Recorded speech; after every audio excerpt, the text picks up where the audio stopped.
Assalamualaikum warahmatullahi wabarakatuh. Waalaikumsalam warahmatullahi wabarakatuh. Alhamdulillahirabbil alamin wa bihi nasta'in ala umuri dunya waddin wa ala alihi wa sahbihi ajmain. Amma ba'du.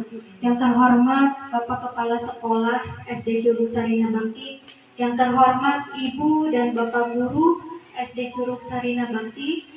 Pertama dan yang paling utama, marilah kita panjatkan puji dan syukur kehadirat Allah Subhanahu wa Ta'ala, yang mana hari ini kita bisa berkumpul dalam kegiatan diseminasi budaya positif dalam keadaan sehat walafiat.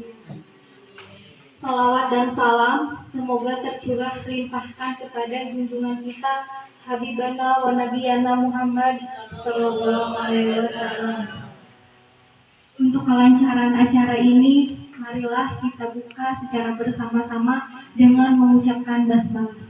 Bismillahirrahmanirrahim.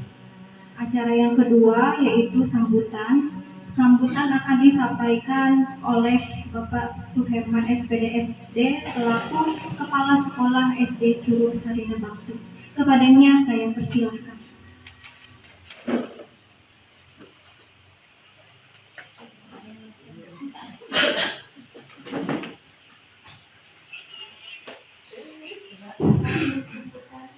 Assalamualaikum warahmatullahi wabarakatuh. Waalaikumsalam warahmatullahi wabarakatuh. Alhamdulillah, saya panjatkan puji dan syukur kepada Robi.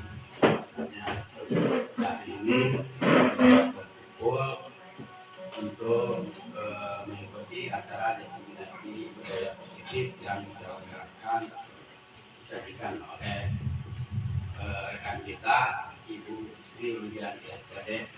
Mudah-mudahan selalu ada dalam kelancaran. Amin. Salawat dan salam mudah-mudahan dilimpahkan kepada junjungan Allah Kanjeng Nabi besar Muhammad SAW, kepada keluarganya, sahabatnya, juga kepada umatnya, mudah-mudahan termasuk kita di dalamnya. Mudah-mudahan yang lahir kita mendapatkan syafaat umat dari beliau.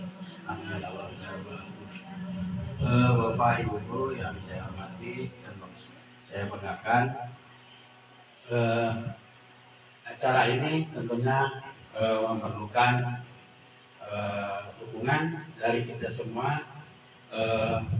Mudah-mudahan apa yang sedang ditempuh, semua prosedur yang ditempuh seorang CGP ya, calon guru penggerak, mudah-mudahan selalu ada dalam kelancaran. Mudah-mudahan kita doakan bersama-sama segala apa yang bisa diciptakan oleh Ibu Sri Rudianti, mudah-mudahan bisa terlaksana, bisa tercapai segala cita-citanya, sehingga beliau jadi lulus sebagai guru penggerak yang ada di sekolah kita. Mudah-mudahan nanti ke depannya beliau menjadi penggerak dari segala hal yang mengacu kepada prestasi yang ada di sekolah kita.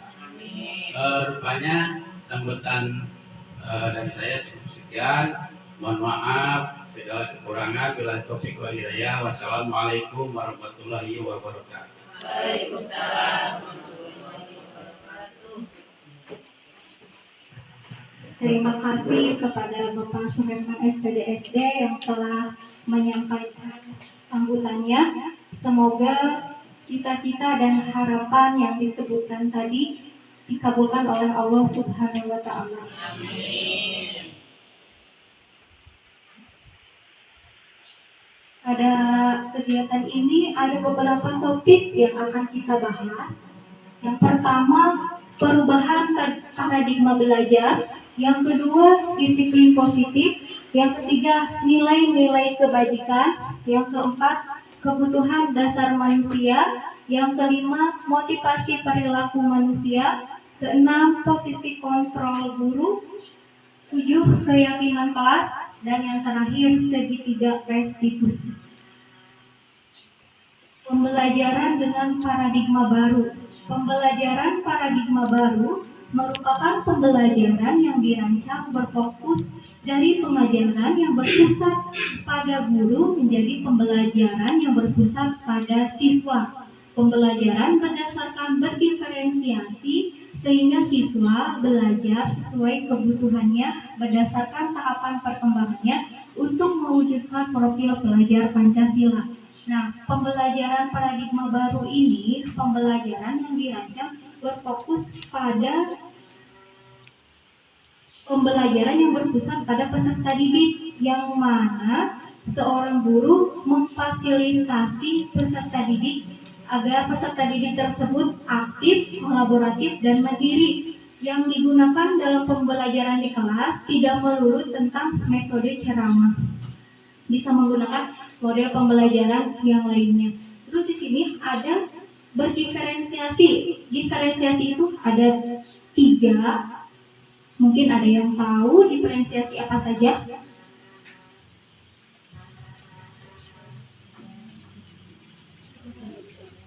Ada diferensiasi konten, diferensiasi proses, dan diferensiasi produk. Apa yang dimaksud dengan diferensiasi konten? Nah, dalam menyampaikan materi pembelajaran, guru memfasilitasi gaya belajar peserta didik. Masih ingat ya, belajar peserta didik itu bermacam-macam, ada apa saja? Audio, visual, visual. Nah, dalam menyampaikan materi bisa menggunakan media video, menggunakan media gambar. Kalau diferensiasi proses itu, dalam proses pembelajaran, guru bisa membentuk kelompok kecil yang secara heterogen, yang mana siswa itu kan ada yang lambat, ada yang cepat dalam menangkap materi. Kita satukan mereka dalam satu kelompok agar terjadi interaksi positif antara satu siswa yang satu dengan yang lainnya, di mana akan tercipta peduli, kolaboratif, dan kerjasama. Selanjutnya ada diferensiasi produk.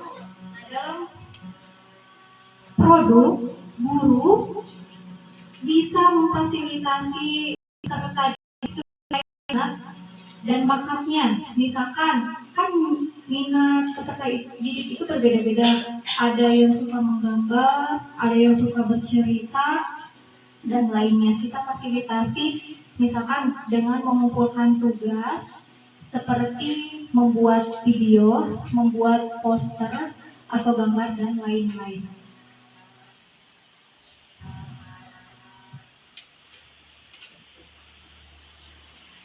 Ini ada miskonsepsi tentang teori kontrol.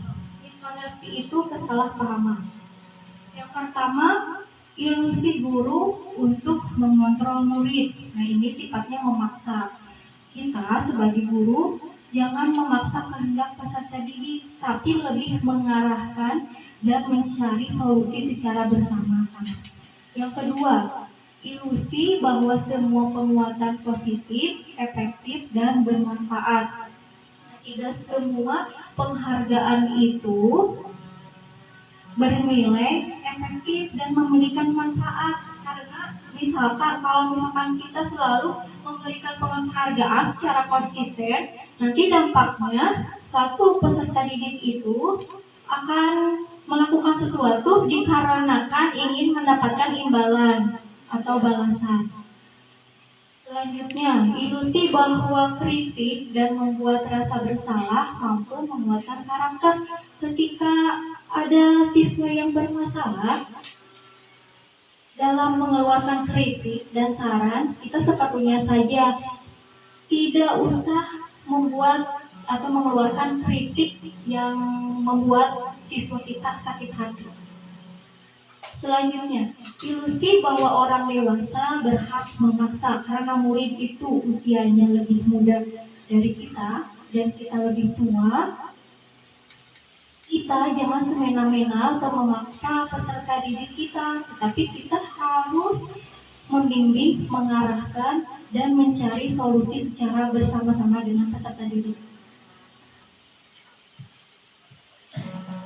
Nah, ini ada mengubah paradigma stimulus respon ke pendekatan teori kontrol.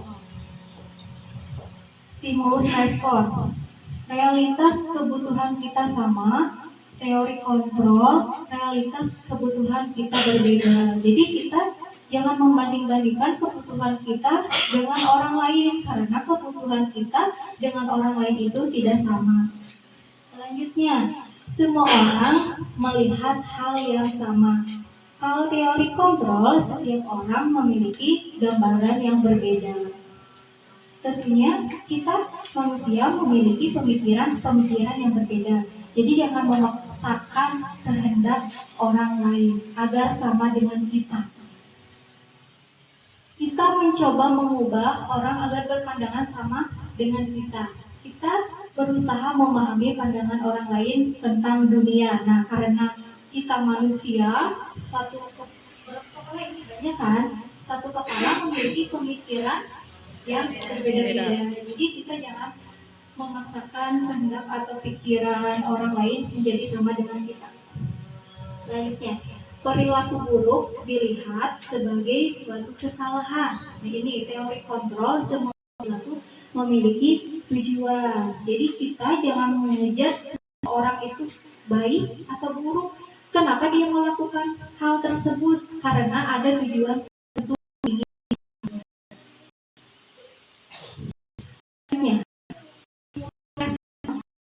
Orang lain bisa memperoleh kontrol, hanya ada yang bisa mengontrol diri Anda. Nah, dalam di sini juga orang lain tidak bisa mengontrol diri kita, hanya diri kita yang bisa mengontrol. Selanjutnya, saya bisa mengontrol orang lain, Anda tidak bisa mengontrol orang lain. Respon pemaksaan ada pada saat rujukan gagal. Teori kontrol, kolaborasi, dan konsensus menciptakan pilihan-pilihan baru. Nah, tadi ketika ada masalah, kita hendaknya berkolaborasi dengan, kalau di sekolah berarti dengan kepala sekolah dan rekan sejawat untuk mencari solusi secara bersama-sama. Yang terakhir, stimulus respon, model berpikir menang-menang. Teori kontrol, berpikir menang-menang. Kita berekspresi dulu. Ibu bapak, kepala tangan ibu bapak, bayangkan di kepala tersebut ada barang berharga dan ada orang lain yang ingin membuka kepala tersebut. Kita lakukan beberapa detik.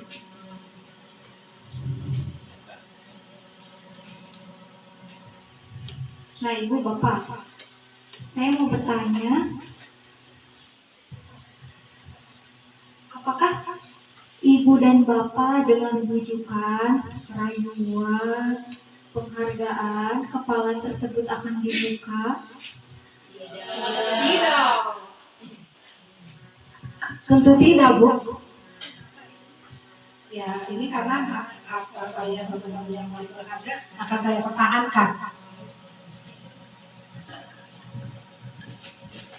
Begitupun dengan penerapan peraturan atau disiplin, kita harus teguh, ya, dan adanya motivasi intrinsik dalam diri kita, ada nilai-nilai yang harus kita pegang dan jalankan, jangan sampai kita terpengaruh oleh siapapun.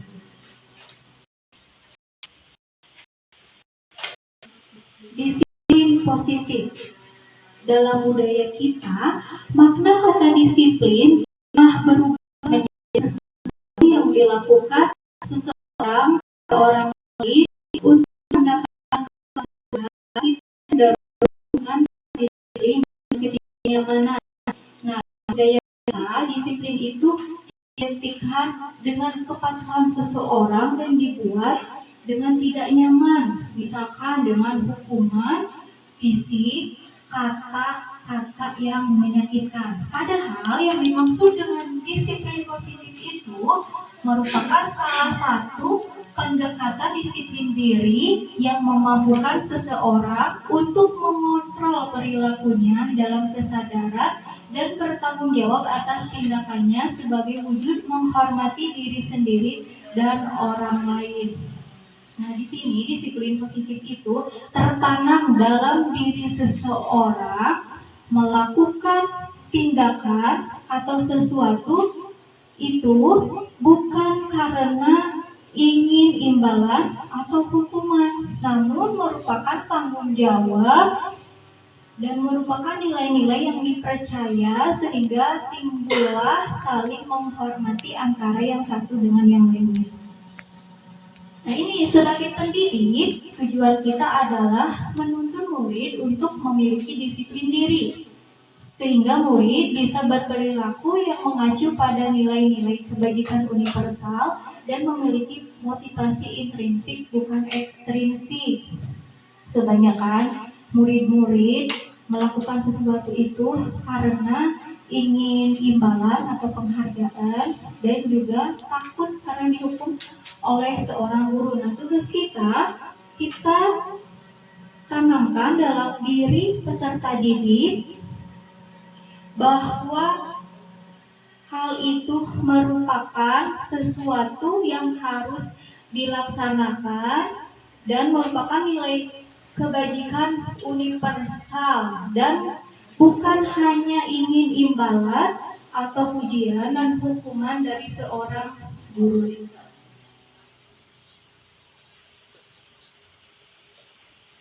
Nilai-nilai kebajikan.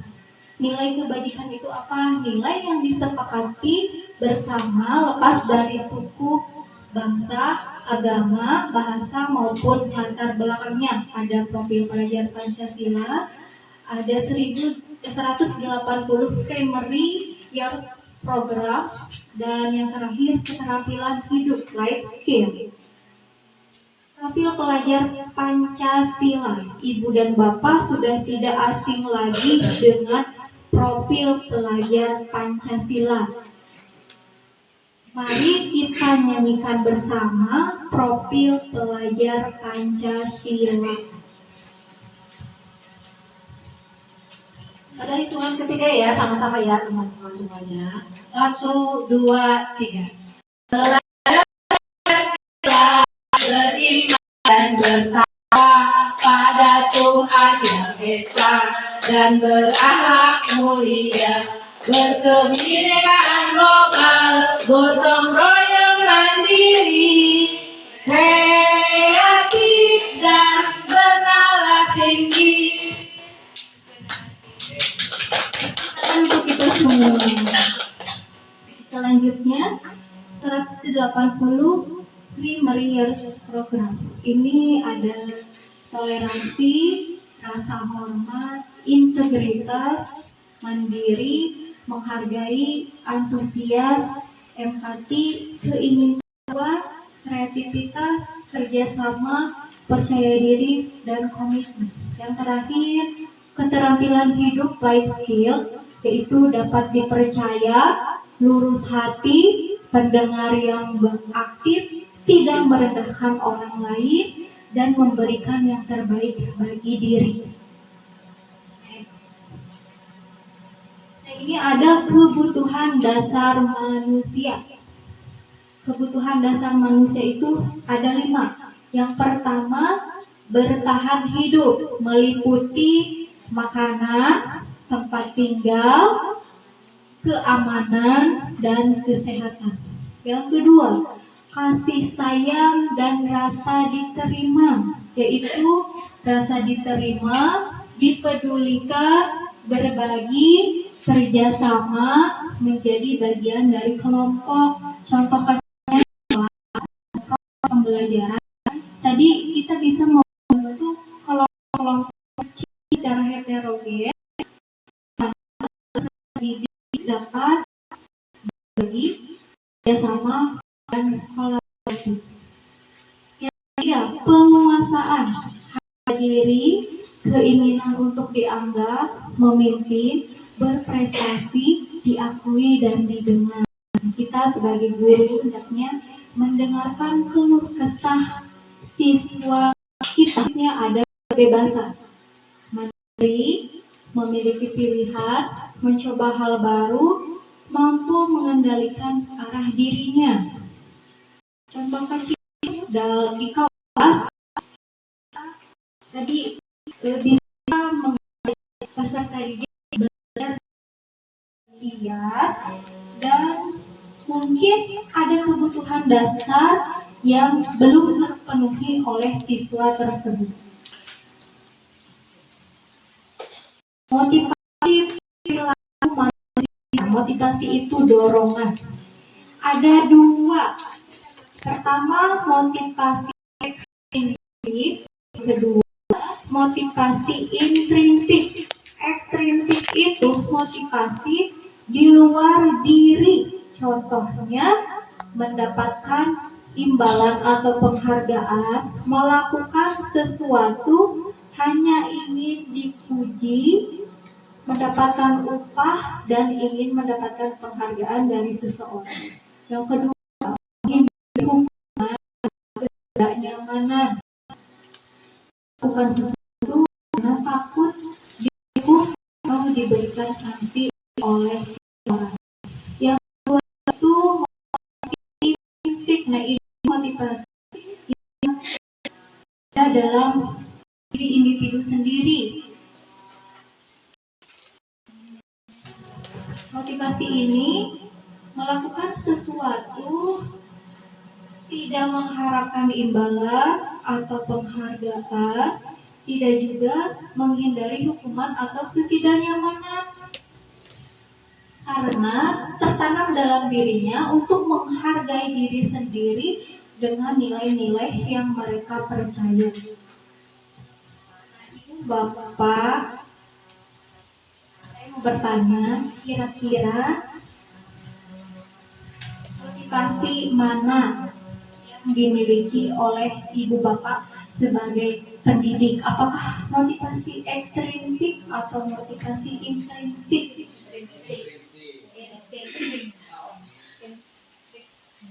Motivasi intrinsik untuk saat ini. Betul sekali, kita sebagai pendidik hendaknya memiliki motivasi intrinsik. Misalkan ya, datang ke sekolah tepat waktu lebih awal bukan berarti ingin dipuji atau diberikan nilai yang bagus oleh kepala sekolah. Hanya ingin mendapatkan sertifikat atau tugas lainnya dari MM. Membimbing siswa bukan untuk mencari uang, tapi itu sudah menjadi tanggung jawab kita sebagai seorang pendidik.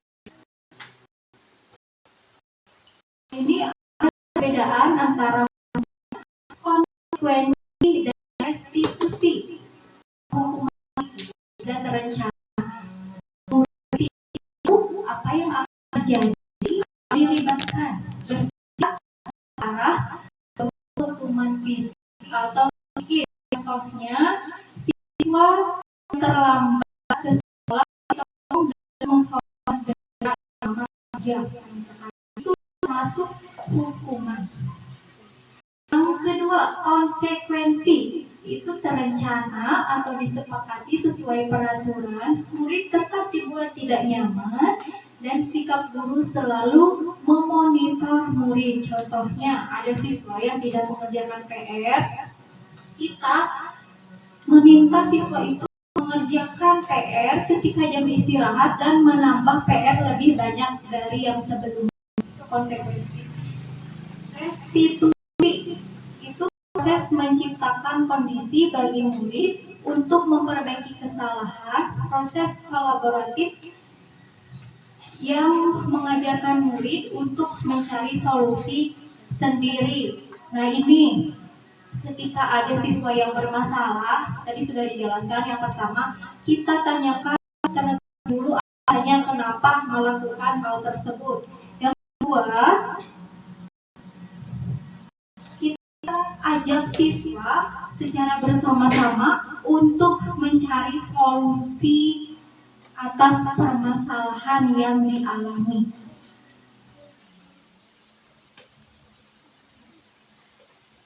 Nah, ini ada 5 posisi kontrol seorang guru. Ada penghukum, pembuat merasa bersalah, teman,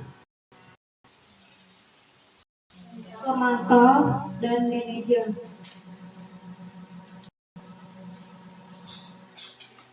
Posisi kontrol penghukum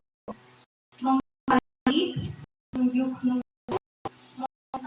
hukuman verbal, hukuman fisik, dampaknya menjadi pendendam, tidak menyukai guru atau mata pelajaran tertentu. Nah, ini penghukum itu berhubungan dengan fisik, yang mana siswa akan ada dendam dalam dirinya terhadap guru dan akan takut terhadap guru tersebut dan tidak akan menyukai pelajaran yang kita ajarkan. Dan perlu kita ingat, pengalaman negatif dialami oleh siswa itu akan teringat sampai kapanpun, ya. Jadi kita sebagai guru buatlah pengalaman yang positif bersama didik kita. Selanjutnya, merasa siswa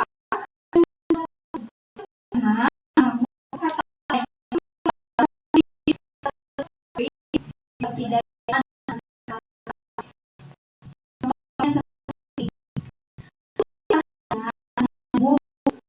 bukannya sudah janji tidak akan ulanginya, berdasarkan siswa dan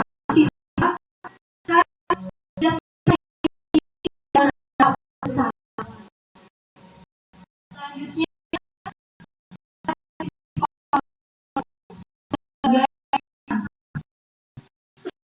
ini cenderung guru tadi bahasa dampaknya faktor ketergantungan dan murid. Jadi sepele karena ada siswa saja gue bagus dan tentunya siswa tidak mandiri.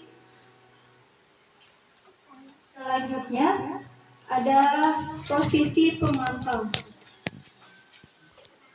Suara datar, tidak emosional, tidak sanda gurau. Ketika siswa diberikan sanksi, guru memantau terus sampai sanksi tersebut.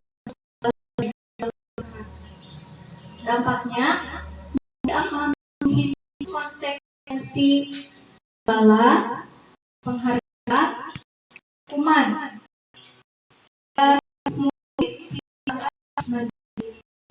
Terakhir, posisi manajer. Posisi ini posisi paling baik di antara 5 posisi kontrol seorang guru. Kenapa? Karena dalam posisi kontrol manajer akan terus mengajukan pertanyaan makna agar pikiran peserta didik guru untuk menyelesaikan masalah haknya percaya diri dan bisa memecahkan masalah dialami. Tadi ketika ada permasalahan kita tanyakan dulu kenapa melakukan hal tersebut. Kita mencari solusi bersama atas masalah yang ada keyakinan kelas akan peraturan kelas, lalu kelas dan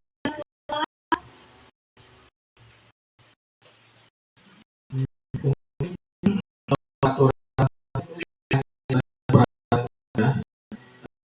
yang dari kalau keyakinan kelas itu terbentuk dari dua siswa dan dua sehingga sebuah keyakinan dan harus diikuti.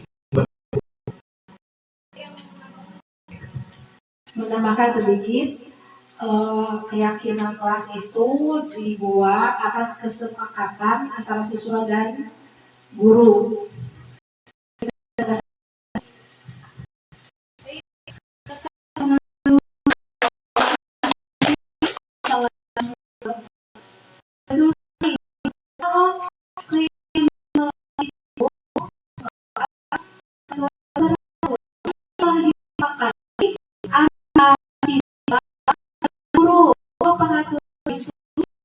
Kesepakatan antara guru dan siswa.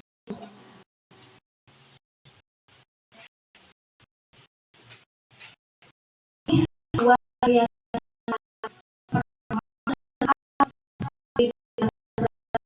yang kedua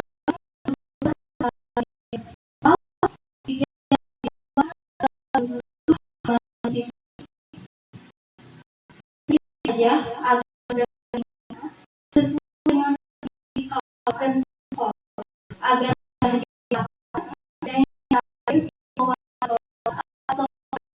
dan semua keyakinan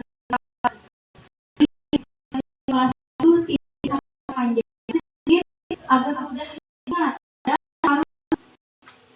sesuai kelas dan sekolah agar diterapkan adanya akhir tentunya semua siswa atau warga sekolah diberikan dalam sebuah keinginan kelas atau sekolah. Ini contoh buatan keinginan kelas pertama ini memberikan nomor siswa satu yang jadi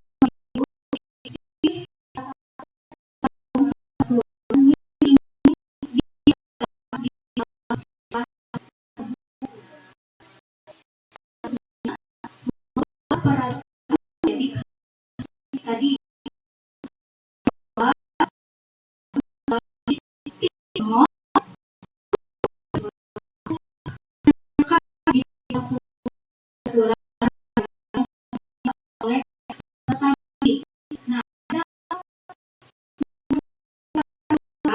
mungkin bisa saja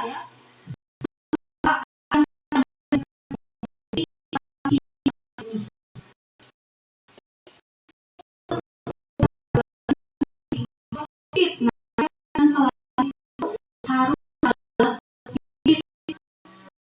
hindari keilmuan dan tadi di kelas ada siswa yang menulis kelas seperti ini, tidak berisi. Ini sudah benar? Tidak betul, karena kita ubah menjadi kalimat positif. Tidak berisi, kalimat positifnya berarti apa?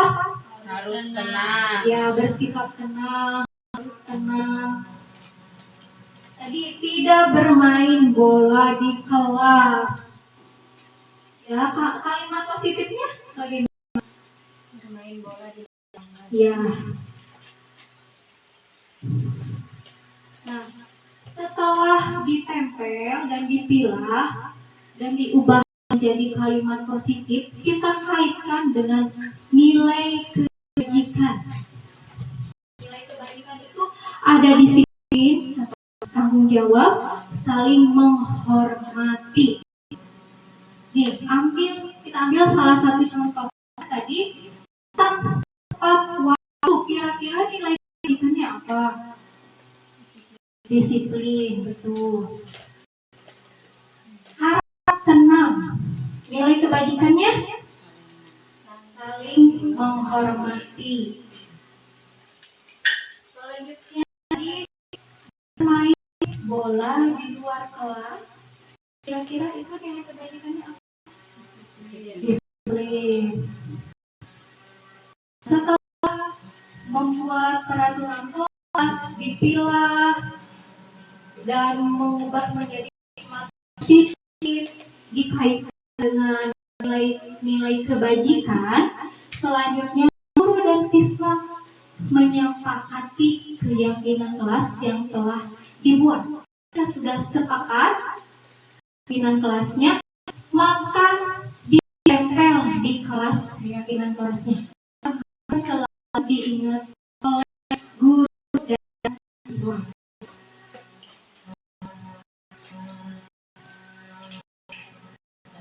Nah, ini ada segitiga restitusi.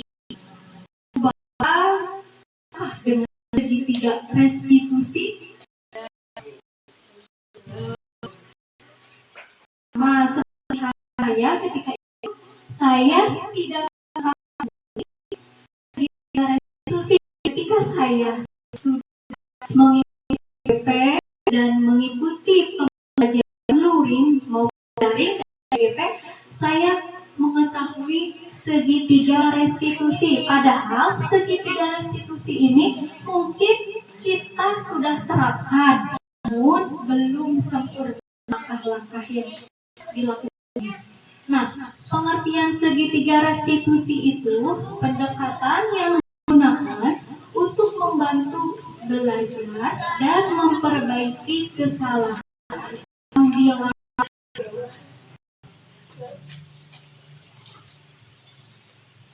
Ini adalah langkah segitiga restitusi. Langkah segitiga restitusi itu ada 3. Yang pertama, menstabilkan identitas. Yang kedua, validasi tindakan yang salah.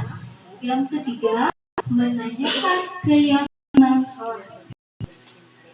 Menstabilkan identitas membantu individu atau siswa yang bermasalah rasa aman bisa terima. Nah, ini siswa yang bermasalah tidak merasa takut dengan diri kita, tapi mereka merasa aman dan bisa diterima. Misalkan dengan menyebut dengan bertanya, mengapa kamu melakukan hal tersebut. Yang kedua, validasi tindakan yang salah, mengakui tindakan yang dilakukan salah, namun dilakukan tadi bertanya dengan ada suara yang lembut, sopan dan santun, tidak menghakimi dan tidak membuat bentuk siswa yang bersalah. Contohnya seperti ini. Untungnya kamu melakukan Untungnya kamu tidak melakukan hal yang fatal seperti memukul, misalkan seperti itu. Yang ketiga, menanyakan keyakinan kelas. Nah, ini mengajak individu untuk merenung nilai-nilai dan keyakinan yang dipegang. Tadi kan di kelas sudah membuat keyakinan kelas, sudah mengubah menjadi kalimat positif dikaitkan dengan nilai-nilai kebajikan. Kepada siswa tersebut, kira-kira nilai apa telah dilanggar? Tentu mereka akan menjawab misalkan disiplin, tanggung jawab, saling menghormati. Nah, di sini siswa dan guru mencari solusi cara bermasalah atas permasalahan yang dialami. Nah, ini ada contoh penerapan segitiga restitusi.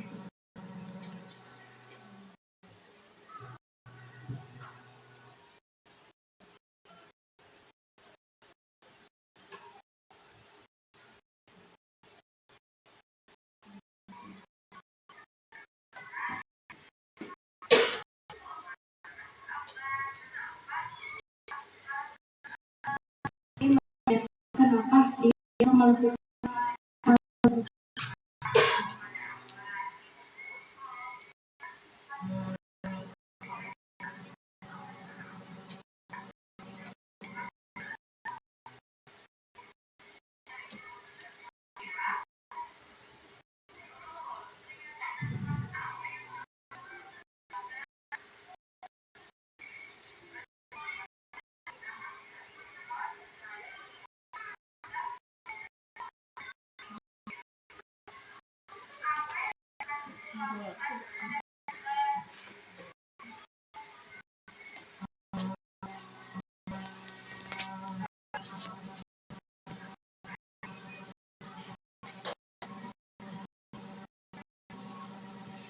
contoh siswa yang mengejek temannya karena merasa tidak enak dicontoh oleh teman. Kalau ini salah satu contoh siswa yang datang ke sekolah.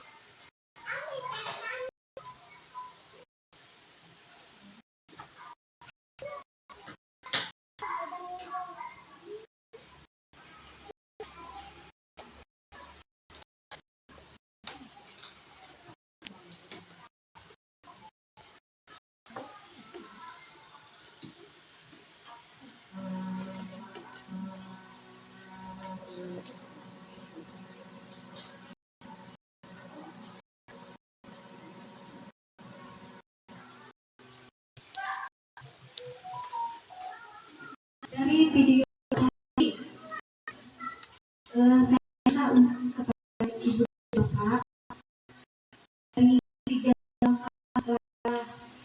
tiga restitusi, apakah sudah ada di video tersebut? Ada ya, Melestarikan identitas, menanyakan kenapa melakukan hal tersebut. Yang kedua, melakukan validasi tindakan yang salah. Wajar melakukan kesalahan, tidak ada apa. Ibu pun kalau misalkan lebih contek tentu akan marah. Tapi beruntungnya kamu tidak melakukan hal yang lebih fatal seperti memukul, kekerasan lainnya. Dan terakhir, dari video tersebut guru menanyakan keyakinan kelas yang telah dilanggar dan guru dan siswa mencari solusi atas masalah tersebut. Tadi ada siswa terlambat ke sekolah. Siswa itu menjawab akan tidur lebih awal, akan mematikan HP, dan guru akan bekerja sama dengan orang tua agar siswa tersebut tidak terlambat ke sekolah. Baik Ibu Bapak, pemaparan materi hari ini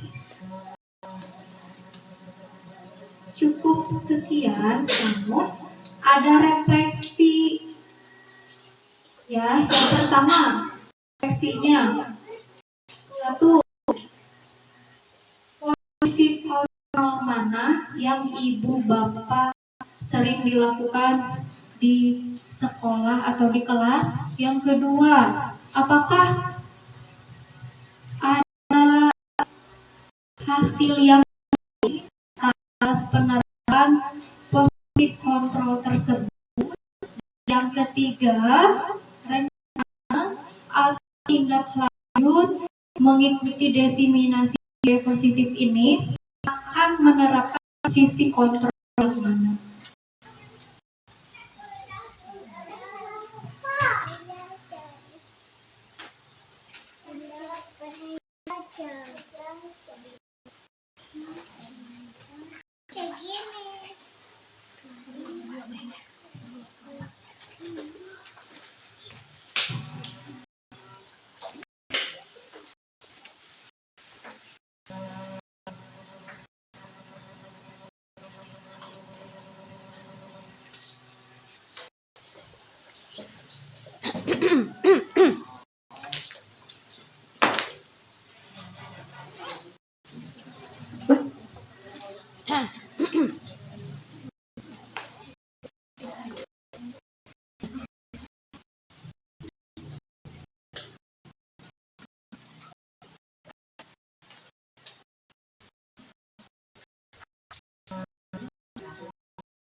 Yang nomor 1 lanjut nomor 2.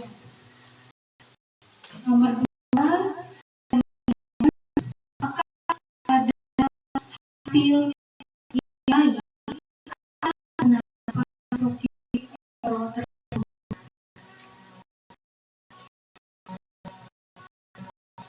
Jika ya,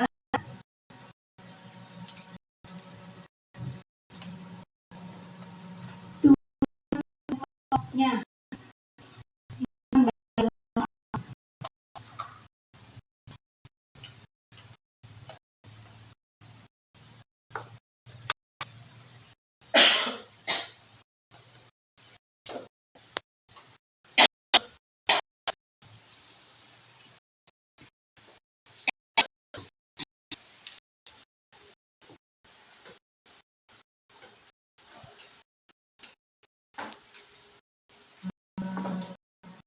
sudah kita ke nomor 3. Rencana atau tindak lanjut setelah mengikuti definisi positif ini, kira posisi kontrol mana yang akan diterapkan ibu atau bapak di kelas dan sekolah?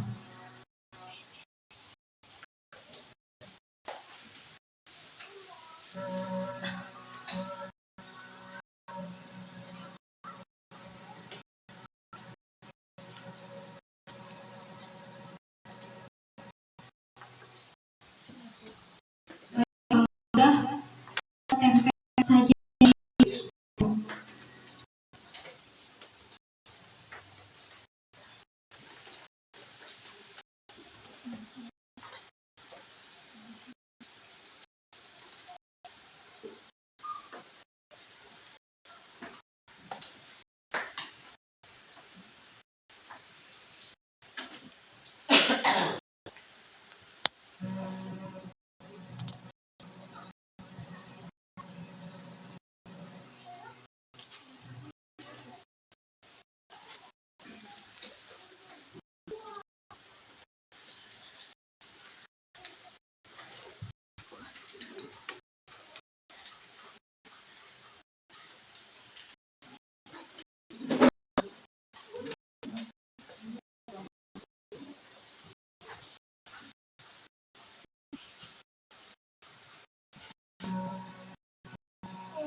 Saya akan membacakan hasil kegiatan hari tadi. Saya bacakan salah satu saja ya.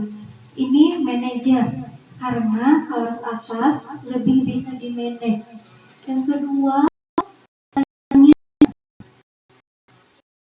melakukan psikoterapi tersebut apakah hasil yang baik, hasil baik dan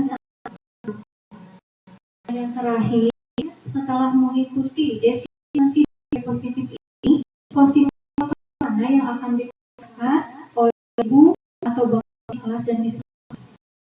Ada posisi kontrol guru sebagai meja. Nah, posisi kontrol ini sangat baik dan bisa kita terapkan di sekolah kita. Para materi ini bukan saja, tapi sebelum lanjut ke bentuk, kita estimasi dulu Bu. Guru dan guru berbagi terhadap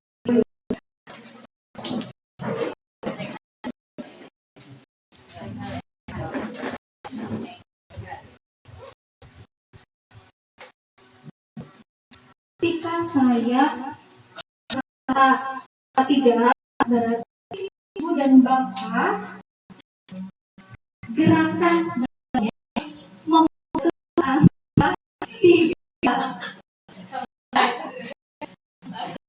Ketika saya bilang angka 5, berarti ibu dan bapak gerakan ya membentuk angka 5.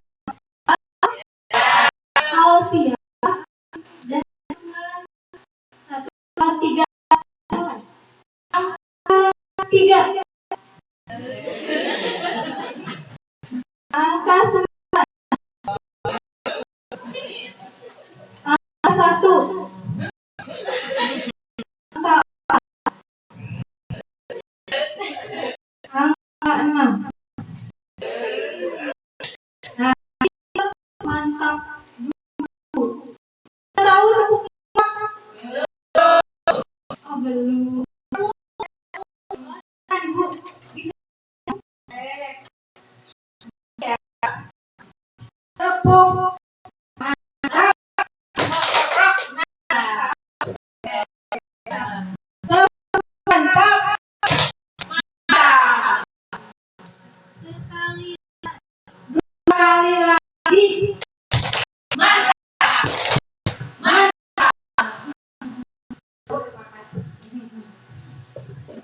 Ibu Bapak, terima kasih atas waktunya.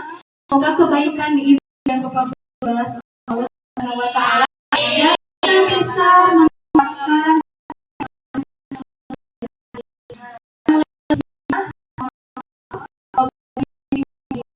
Assalamualaikum warahmatullahi wabarakatuh.